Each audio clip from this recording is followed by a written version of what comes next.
ఇప్పుడు కృతజ్ఞతాభావం లేకుండా మరి నా మీద అలగండి లేదా సనగండి అనలేదు కదా. ప్రతి విషయంలో అది మంచిదే కానీ చెడ్డదే కానీ ఏ విషయంలోనైనా కూడా కృతజ్ఞతాస్తులు చెల్లించుడు అని మరి అపోస్తులైనటువంటి పౌలు తెస్సలోనికీ సంఘానికి ఆయన అడ్రస్ చేస్తూ మరి రాసినటువంటి మాట. కాబట్టి ప్రియులారా, మరి మనము దేవుని యొక్క మాటలు మరి ఎలాంటివో మరి మనం ధ్యానించాం కదా. అవి చాలా సుమధురమైనటువంటి మాటలు. ఆ మాటల వల్ల మనం జీవించగలుగుతాం, మన జీవితాలు బాగుపడతాయి. అలాంటి మాటల ద్వారా మనకు ఆయన చెప్తున్నటువంటి విషయం ఏంటంటే, ఆయన మరి మనం కృతజ్ఞత జీవితాన్ని మనం కలిగి ఉండాలి. మొట్టమొదటిగా ఎందుకు మనం కృతజ్ఞతలుగా ఉండాలి అని అంటే, మరి రోమీయులకు రాసిన పత్రిక 5వ అధ్యాయము 8వ వచనంలో ఏం రాస్తున్నాడంటే, మనం ఇంకనూ పాపులమై ఉండగా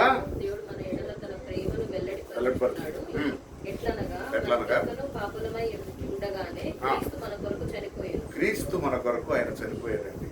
మనము ఇంకా మన పాపలుగానే ఉండగానే ఆయన చనిపోయాడు. ఇంకా మనకు చూస్తే మనం పాపముల చేతను అపరాధముల చేతను సచ్చిన వారమై ఉండగా మనతో ఆయన మరి మనల్ని బ్రతికింపజేశాడు.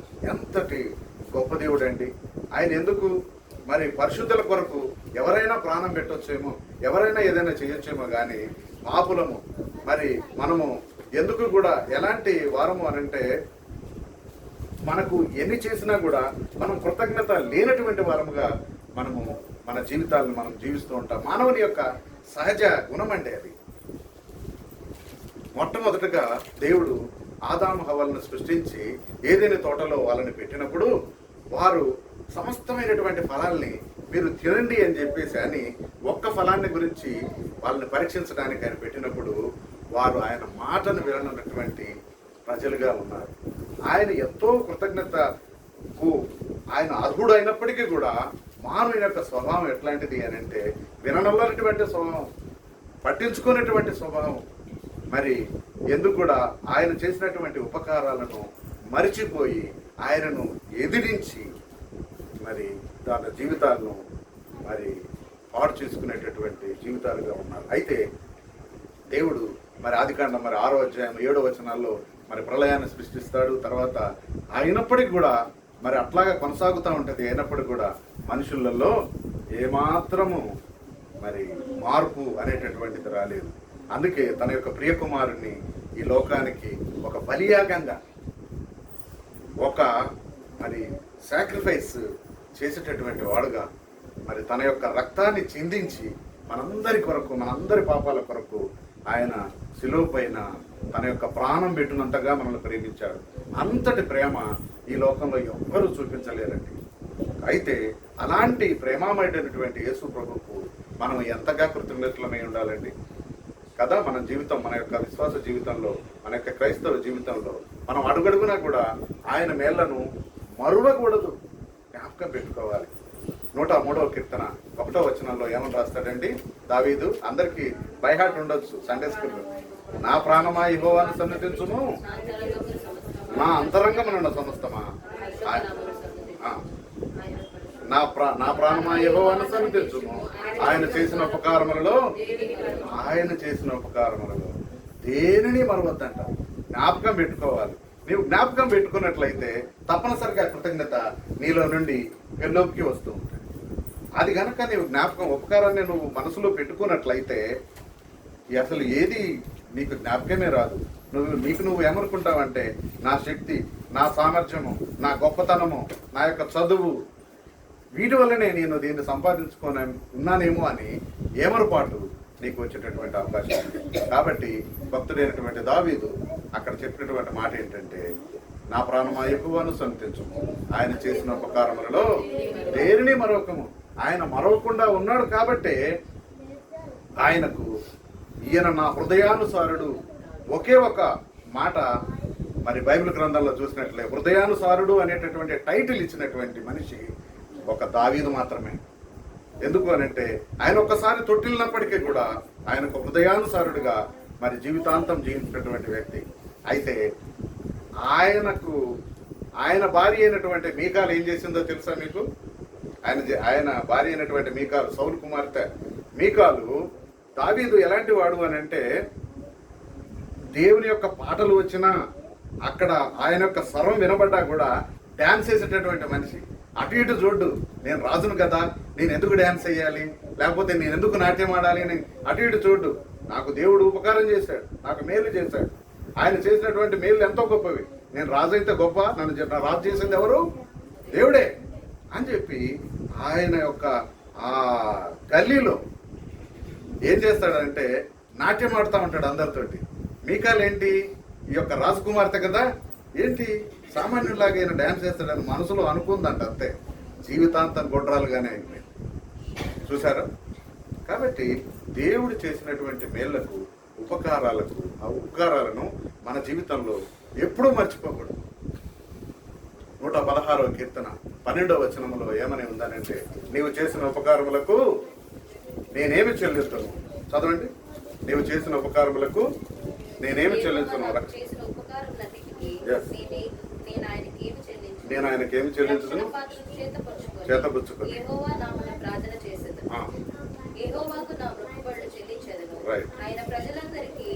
ప్రజలందరూ ఎదుట చెల్లించదను. చాలా. ఆయన చేసిన ఉపకారములకు నేనేం చెల్లిస్తానని మనిషిని ధనధాన్యాలు ఆయన సంతృప్తి చేస్తాయా? ఆయనకు ఏమిచ్చి మనం ఆయన యొక్క రుణాన్ని మనం తీర్చుకోగలుగుతాం? ఆయన కోరుకునేది ఏంటి? ఆయన కోరుకునేది ఏంటంటే విరిగినటువంటి హృదయం. విరిగినటువంటి హృదయము, పశ్చాత్తాప మనసే యెహోవాకు ఇష్టమైనటువంటి బలులు. మనము గర్వము, అహంకారము, అతిశయము, లేకపోతే ఇవన్నీ మన మనసులో ఉన్నాయనుకో, మనం దేవుని స్తుతిస్తామంటే అస్సలు మనం ఏంటంటే మన దీనిపైనే ఉంటాం, కానీ దేవుడు అనేటటువంటిది జ్ఞాపకం చేసుకునేటువంటి పరిస్థితి వస్తుంది. ఇర్మియా గ్రంథం 17వ అధ్యాయంలో 5వ వచనంలో ఏమని మాట ఉందంటే, మనుషులను ఆధారం చేసుకొని తన హృదయమును యెహోవా మీద నుండి తీసుకున్నటువంటి వాడు శాపగ్రస్తుడు అనేటటువంటి మాట అక్కడ మనం చూడగలుగుతూ ఉన్నాం. కాబట్టి నీకు నాకు క్రైస్తవులుగా, దేవుని విశ్వాసులుగా మనకు ఏమున్నా ఏమి లేకున్నా కూడా మనము దేవునికి ఎల్లప్పుడూ కూడా కృతజ్ఞత భావంతో మనము ఉన్నట్లయితే ఆయన హృదయాంతరంగం చూసేటటువంటి దేవుడు, హృదయాన్ని పరీక్షించేటటువంటి దేవుడు. యెషై కుమారులు మంచి బాగా చదువుకున్నటువంటి వాళ్ళు, గవర్నమెంట్ జాబ్ చేసేటటువంటి వాళ్ళు, మరి ఆ సైన్యంలో మరి ప్రఖ్యాతి కలిగినటువంటి మంచిగా ఈయన ఇష్టపడేటటువంటి యెషై ఇష్టపడేటువంటి కుమారులు ఉన్నారు. ఈయన సమూయేలు ఆయన దగ్గరికి వచ్చి ఆయన అంటాడు, ఏది నేను మరి రాజుగా అభిషేకించేటటువంటి వాడు మరి ఎవరు, ఇతనా అని పరీక్ష చేసుకుంటూ వస్తాడు. అయితే ఆయన ఇంట్రడ్యూస్ చేసింది కూడా, యెషై ఇంట్రడ్యూస్ ఎవరెవరిని చేస్తాడంటే మంచి వాళ్ళని, బాగా చదువుకున్న వాళ్ళని, బాగా మంచిగా ఉద్యోగం చేసే వాళ్ళని, ఫేమస్ అయిన వాళ్ళని ఆయన అంతా ఇంట్రడ్యూస్ చేస్తూ ఉంటాడు. అయితే దేవుడు మరొకటే అంటాడు, వీళ్ళందరూ కాదయ్యా, ఇంకొకడు కడమవాడు ఉన్నాడు, ఆయనే దావీదు, ఆయన పిలిపించు. ఆయన వచ్చిన తర్వాత ఆయన అంటాడు, నిజంగా దేవుడు హృదయాన్ని చూసేటటువంటి దేవుడు, పై రూపాన్ని లక్ష్య పెట్టేటటువంటి దేవుడు కాదు. పైకి నువ్వు అందంగా ఉండొచ్చు, పైకి నువ్వు బాగా చదువరి కావచ్చు, పైకి నువ్వు జ్ఞానవంతురాలు కావచ్చు, కానీ దేవుడు హృదయాన్ని ఆయన కోరుకునేటటువంటి వాడు. కాబట్టి ప్రియులారా, మన జీవితంలో మన హృదయంలో కృతజ్ఞతా భావం అనేటటువంటిది మనము ఎల్లప్పుడూ కలిగి ఉంటాం. ఆ కృతజ్ఞతా భావం లేనిదే మీరు దేవుని స్తుతించలేరు, నేను దేవుని స్తుతించలేను. కాబట్టి హృదయాన్ని ఎప్పుడు కూడా మరి భద్రంగా కూడా కాపాడుకోవాలంట. ఎందుకంటే దాంట్లో నుండి జీవజల నదులు వారును అని దేవుని యొక్క వాక్యాలు ఉంది. మరి అక్కడ మనం చూస్తాం 4వ అధ్యాయం 23వ వచనంలో, మరి సామెతల గ్రంథం అనుకుంటాను 4వ అధ్యాయం. అయితే హృదయం అనేటటువంటిది చాలా మరి ప్రాముఖ్యమైనటువంటిది. అయితే కృతజ్ఞత దాంట్లో నింపుకున్నట్లయితే దేవుడు హృదయాన్ని చూసేటటువంటి దేవుడు కాబట్టి ఆయన మరి ఆ యొక్క హృదయాన్ని చూసి నీ యొక్క హృదయంలో ఉన్నటువంటి ఆ కృతజ్ఞత భావాన్ని బట్టి ఆయన నిన్ను కృప వెంబడి కృప, ఆశీర్వాదం వెంబడి ఆశీర్వాదం, మేలుల వెంబడి మేలు ఆయన చేసేటటువంటి దేవుడై ఉన్నాడని ఈ యొక్క సాయంకాల వేళ మనం జ్ఞాపకం చేసుకోబద్దులమై ఉన్నాం. ఒక సంఘటన మీకు గుర్తు చేస్తాను. మత్తయి సువార్త మరి 17వ అధ్యాయం. మత్తయి సువార్త మత్తయి కాదు, లూకా సువార్త 17వ అధ్యాయము మరి 10వ వచనం నుండి కనుక మనం చూసినట్లయితే 17వ వచనం వరకు అక్కడ ఒక దృష్టాంతం కాదు, అక్కడ ఒక సంఘటన జరిగింది. ఆయన యేసుప్రభు ఏం చేస్తాడంటే, యెరూషలేమునకు వెళ్తూ ఆయన పట్టణ సమరయ గలిలయ ప్రాంతాన్ని దాటుకుంటూ ఒక గ్రామానికి వచ్చినప్పుడు 10 మంది కుష్ఠరోగులు ఆయన దగ్గరికి వచ్చి దూరముగా నిలిచి, యేసుప్రభువా మమ్మల్ని కరుణించుమని వారిని చూసి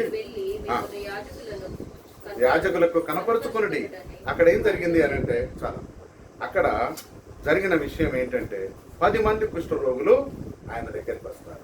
వచ్చినప్పుడు మీరు వెళ్ళి చూపించుకోండి, యాజకులకు కనపరుచుకోండి అని చెప్పేసి అంటారు. వాళ్ళు మార్గ మధ్యలో వెళ్తూ ఉన్నప్పుడు 10 మంది కూడా శుద్ధులైపోయారు.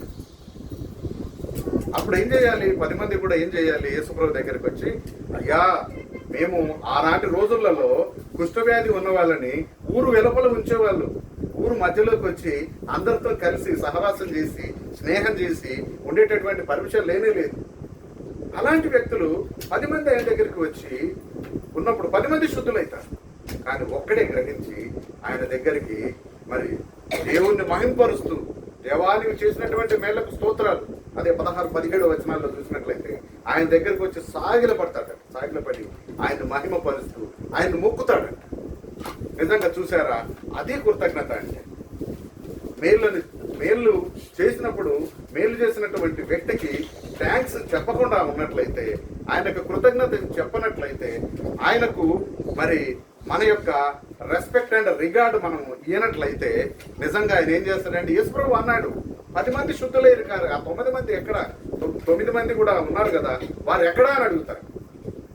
దాన్ని బట్టి మనకు అర్థమయ్యేది ఏంటి అని అంటే, మనం కృతజ్ఞత జీవితాన్ని మనం కలిగి ఉండాలి అని అక్కడ నొక్కి చెప్పేటటువంటి మరి సందర్భాన్ని మనం చూస్తూ ఉన్నాం.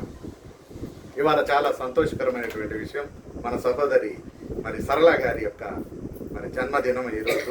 నిజంగా దేవుడు ఈ కుటుంబానికి మరి దీవెన ఆశీర్వాదాన్ని ఇచ్చి మరి యొక్క నూతన సంవత్సరాన్ని దయాకిరీటంగా మరి కుమార్తెకు అనుగ్రహించాడు.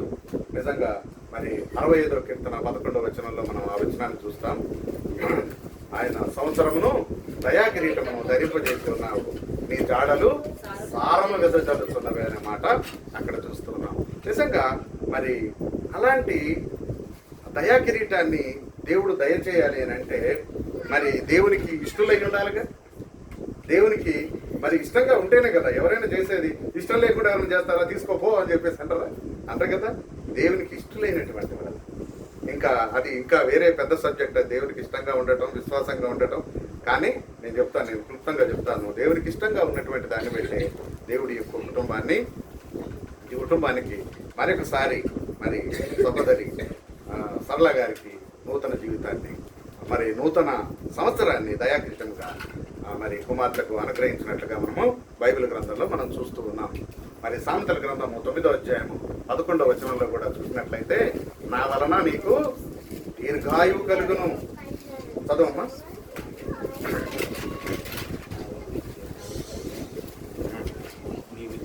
నీవు జీవించు సంవత్సరములు అధికములైతాయి. నా వలనే నీకు దీర్ఘాయువులు కలుగును, నీవు జీవించు సంవత్సరములు అధికమగును. మరి నీవు జీవించే సంవత్సరములు అధికమయ్యేటటువంటి కృప దేవుడు అనుగ్రహించినప్పుడు మనం ఎవరైనా ఏం కోరుకుంటామండి? నేను ఇంకా ఎక్కువ చాలా సంవత్సరాలు నేను బతకాలి, చాలా సంవత్సరాలు ఈ లోకంలో నేను ఎన్నెన్నో గొప్ప గొప్ప కార్యాలు నేను చేయాలి, ఇంకా నేను ఎక్కువ దేవుణ్ణి మహింపరచాలి, ఈ లోకంలో ఉండుకుంటూ నేను ఇంకా చాలా చాలా చాలా చాలా చేయాలని అనుకుంటాం. ఎవరు కూడా షార్ట్ పీరియడ్లో ఉండి షార్ట్ పీరియడ్లోనే దేవుని ఎద్దకు పోవాలని ఎవరు మనం అనుకోం. అయితే దేవుడు కూడా కోరుకునేది అదే కోరుకుంటాడు మన జీవితంలో. అయితే కొన్ని మనం చేసినటువంటి తప్పుల వల్ల కూడా అర్ధాయుష్తో మరి దేవుని దగ్గరికి వెళ్ళేవారు కూడా ఉంటారు. అలాంటి దృష్టాంతాలు కూడా బైబిల్లో ఉన్నాయి, లేవని కాదు. అయితే దేవుడు మనొక నూతన సంవత్సరాన్ని ఇస్తా ఉన్నాడు అని అంటే మన జీవితంలో ఇంకా ఆయనకు మహిమకరంగా, ఆయనకు ఇష్టలుగా, ఆయన కొరకు జీవించేటటువంటి జీవితాన్ని మనం కలిగి ఉండాలని, ఈ లోకంలో ఇంకా ఆయనకు మరి కృతజ్ఞతా భావముతో మన జీవితాన్ని మరి సుసంపన్నం చేసుకోవాలని ఆయన ఇష్టపడుతున్నాడు. కాబట్టే మన యొక్క జీవితాన్ని ఇంకా పొడిగిస్తూ ఉన్నాడు. ఆయన పొడిగిస్తూ మన జీవితాన్ని మరి పరీక్ష చేసేటటువంటి దేవుడుగా, అంటే మన జీవితంలో మనకింకా సమృద్ధి అయినటువంటి జీవితాన్ని, సమృద్ధి అయినటువంటి కృపను అనుగ్రహించడానికి ఎప్పుడు ఆయన చూస్తూనే ఉంటాడు. మన జీవితంలో కష్టాలు కానీ, శోధనలు కానీ, బాధలు కానీ, ఇంకేమైనా అలజడులు కానీ ఏదొచ్చినా కూడా మనం దేవుడు తీసుకొచ్చినాడే, అరే దేవుడు నాకెందుకు తీసుకొని రావాలి అని చెప్పేసి మనం అనుకుంటాం. తప్పండి. దేవుడు ఎప్పుడు కూడా, మీరు దేవుని యొక్క వాక్యంలో చూసినట్లయితే, దేవుడు ఎప్పుడు కూడా కష్టాలను తీసుకోవడానికి కానీ, లేకపోతే శోధించడం కానీ అది దేవుని పని కాదు, సైతాను తీసుకొస్తాడు. ఆ విషయాన్ని మనం అందరం గ్రహించుకోవాలి. ఏ బాధ అయినా, ఏ కష్టమైనా, ఏది తీసుకొచ్చినా కూడా సైతాన్ని తీసుకొస్తాడు. సైతాన్ని ఎదుర్కోవాలంటే మనం ఏం చేయాలో ఈ వాక్యాలన్నీ కూడా మనము వింటూనే ఉన్నాం. ఎప్పుడు ప్రతి ఆదివారం కానీ, ప్రతి ఆ యొక్క కూటముల ద్వారా మనం వింటూనే ఉన్నాం. కాబట్టి ఆ మాటలన్నింటినీ కూడా మనం భద్రం చేసుకుందాం. ఈ యొక్క కుటుంబానికి దేవుడు చేసినటువంటి మేళ్లకు ప్రతిగా మరి మనం ఇంతకుముందు చదువుకున్నట్లుగా 116వ కీర్తన 12వ వచనం నుండి మనం చూసినట్లుగా మన ఏంటంటే, ఆయన చేసిన ఉపకారములకు ఆయన ప్రజలందరి ఎదుటనే మరి నీకు మొక్కుబళ్ళు చెల్లిస్తాను. మొక్కుబళ్ళు అని అంటే ఏంటి? దేవుని మహిమపరచడానికి వారు యొక్క మన యొక్క కుటుంబాన్ని సిద్ధపరిచి దేవుని ప్రజలందరి ఎదుట ఆయన నామాన్ని మహిమపరుస్తూ ఉన్నారు. నిజంగా ఈ యొక్క కుటుంబము ఈ విధంగా ఇంకా ఎక్కువగా దేవుని యొక్క సేవలో మరి మహిమకరంగా, దేవునికి మహిమకరంగా, మరి యొక్క సంఘానికి అంతటి కూడా మరి క్షేమకరంగా, మరి భవిష్యత్ జీవితంలో కూడా ఉండాలని నిండుగా మెండుగా వారికి మరి దీవెనలు, ఆశీర్వాదాలను మరి ప్రకటిస్తూ ఇంకా మరి వారి యొక్క సేవ బలంగా ఇంకా కొనసాగలాగన మరి వారికి దేవుడు సమృద్ధి అయినటువంటి దీవెనలు, ఆశీర్వాదాలు దేవుడు దయచేయనుగాక. ఈ యొక్క మాటతో మరి నా యొక్క ఈ వాక్య సందేశాన్ని ముగిస్తూ ఉన్నాను. చిన్న ప్రేయర్ చేసి మరి నా యొక్క దీన్ని సంపూర్ణం చేస్తాను. దయగల మా తండ్రి, పరిశుద్ధుల వారి మా నాయన, నీ బంగారు పాదములకు స్తోత్రాలు, వందనాలు. వాక్యము నా ప్రభా, ఆయన వాక్యారాధనను నా ప్రభా ఇంతసేపు ప్రభా మేము కలిగి ఉంటున్నాం తండ్రి. ప్రభా వాక్యమైనటువంటి దేవా, ఆయన ఆ యొక్క వాక్యము మా అందరి హృదయాలలో నా ప్రభా నాటబడి, ఫలింపబడి, 30దంతలుగా, 60దంతలుగా, 100ంతలుగా నా ప్రభా ఆశీర్వదింపు నాయన. నా తండ్రి, నాయన కూడుకున్నటువంటి ప్రతి ఒక్కరు కూడా దీవెన ఆశీర్వాదములు కలిగినట్లుగా సహాయం చేయండి. ప్రత్యేక రీతిగా సహోదరి సరళ గారికి వారి యొక్క జీవితంలో నీవు దేవుడు అనుగ్రహించినటువంటి నూతన సంవత్సరమును దయా కిరీటముగా నీవు దయచేసినటువంటి ప్రభా నాయన, నా తండ్రి కృపను బట్టి మరొకసారి నీ యొక్క పాదాలకు స్తోత్రాలు, వందనాలు చెల్లించుకుంటూ ప్రభా ఇటు ధన్యతను, ఇటు కృపను నిరంతరము నా ప్రభా యొక్క కుటుంబాన్ని కలుగు చేస్తావని మరొకసారి నీ యొక్క పాదాలకు స్తోత్రాలు చెల్లించుకుంటూ నీవు చేసిన మేళ్లకు, ఉపకారములకు మరొకసారి వందనాలు, స్తోత్రాలు చెల్లించు. యేసు నామమున ప్రార్థించి వేడుకుంటున్నాము తండ్రి.